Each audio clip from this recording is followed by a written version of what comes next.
She is the first woman of Hispanic descent to be put on death row. She was supposed to be executed today.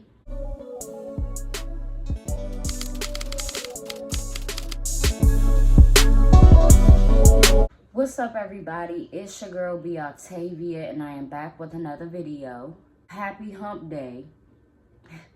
If you do not know me, my name is B Octavia. I'm from Washington, D.C., and I'm 25 years old. Now, today we will be talking about Melissa Lucio. She is the first woman of Hispanic descent to be put on death row. She was charged with capital murder and sentenced to death row in 2008. She was sentenced with the capital murder of her youngest child. We are going to break down her case, in the police eyes, her daughter's murder, and also the corruption, coercion, and overall mistakes that the investigators, prosecutors, attorneys, and what have you participated in. Melissa Lucio is a mother of 12. Her youngest child, 2-year-old Mariah, passed away in February of 2007. Once paramedics responded to Melissa Lucio's residence and taken to the hospital and police started to believe that the 2-year-old child was abused. She passed away from her injuries, and the investigation started. Now, as soon as 2-year-old Mariah passed away, Melissa Lucio was interrogated for hours. And over 100 times, Melissa did proclaim that she was innocent. The child did not die as a result of abuse. The child fell down the steps 2 days before paramedics were called. And according to Melissa and family, 2-year-old Mariah sustained those injuries from a fall down a deep staircase outside of the family's apartment. Doctors and police found Mariah to have scattered bruising all over her body, as well as injuries to her head and contusions on her lungs, kidneys, and spinal cord. So, in this interrogation, she was questioned for hours and was asked the same question over and over again without receiving food or water, without a lawyer present.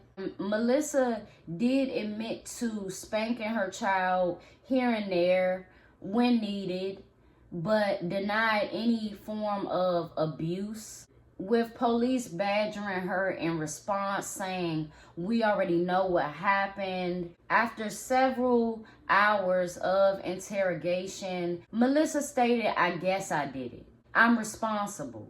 But responsible for not being right there to catch her daughter as she fell, yes.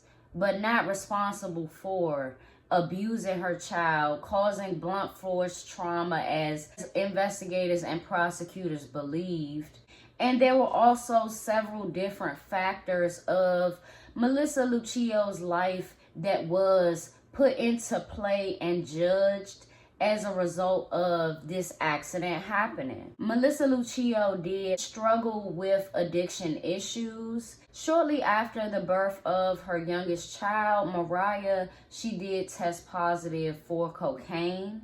On top of that, she had several reports of child neglect with CPS that was judged in court, and that was mentioned along with the past addiction issues that she had. Melissa ended up losing custody of a lot of her kids.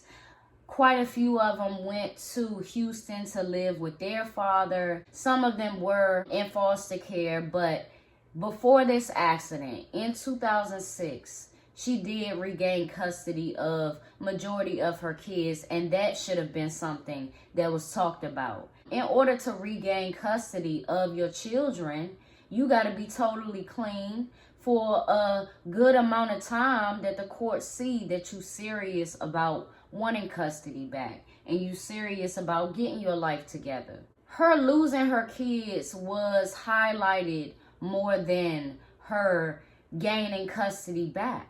Something else that should have been considered in Melissa Lucio's trial was that she herself was being abused. She did have prior relationships with several different men that would abuse her over the years.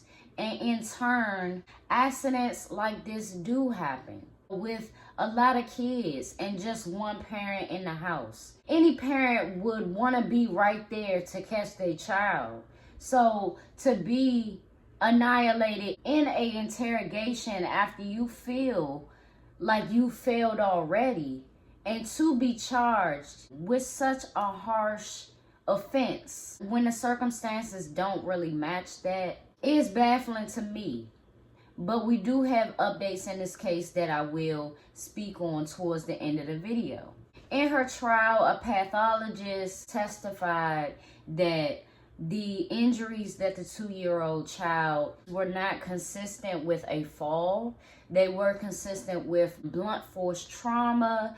The doctor that analyzed Mariah's body also testified saying that they had not seen a case of child abuse as worse as Mariah's. Lucio and her lawyers maintained her innocence all throughout the trial. It's several things that they could not bring up for a reason that a lot of people believe is forms of coercion and bribery. Attorney Armando Villalobos was seeking a re-election at the time. This attorney is currently serving a 13-year federal prison sentence for bribery and extortion.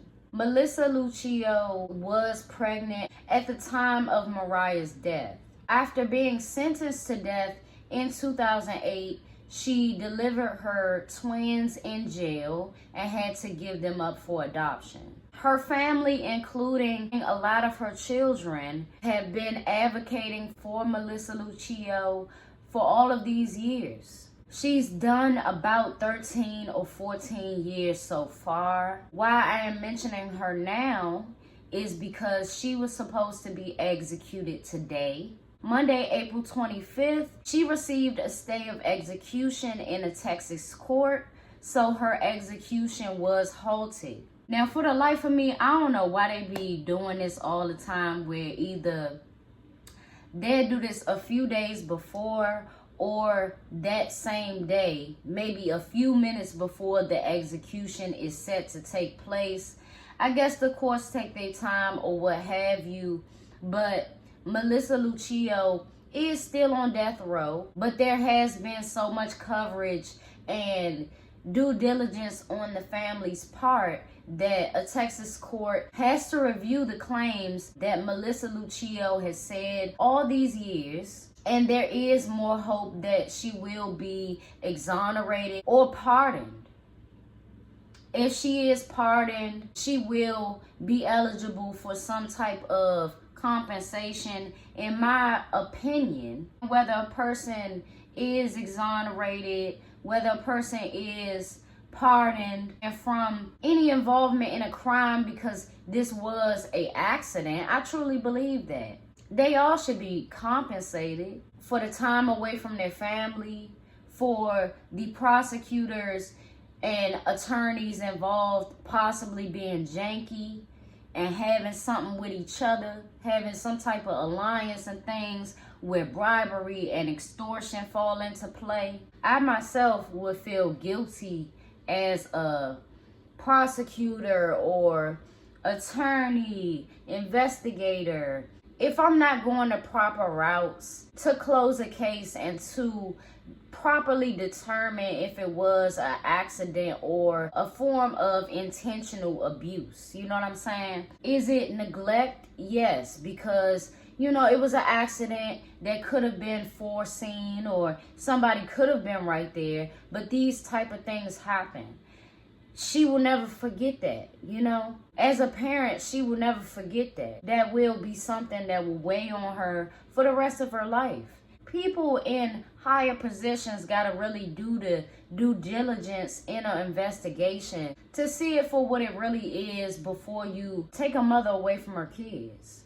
Now, there have been several cases like this in the past 5 to 10 years, and hopefully all of them get the proper investigations.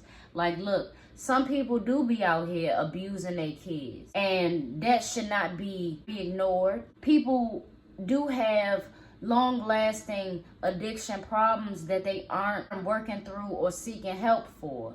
But if they are, that should be mentioned in the case, you know.